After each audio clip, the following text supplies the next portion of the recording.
சீட்டு 118 வேணும், அமைதியாக இருப்பார். ரிசல்ட்டு 118 வந்துருச்சே, எடப்பாடி யாராக மாறிடுவார்? ஜெயலலிதாவாக மாறி விடுவார். நீங்கள் 2014 இன்னொரு கூத்து நடந்தது.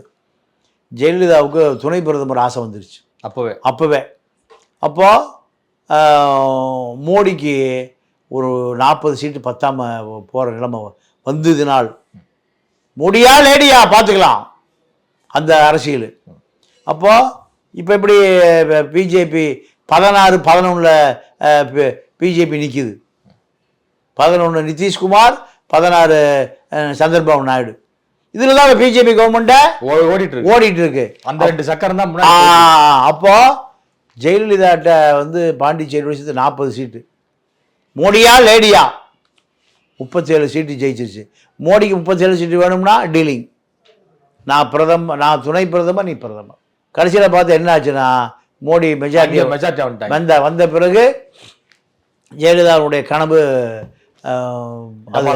ஆமாம். இதே போல தான் இப்போ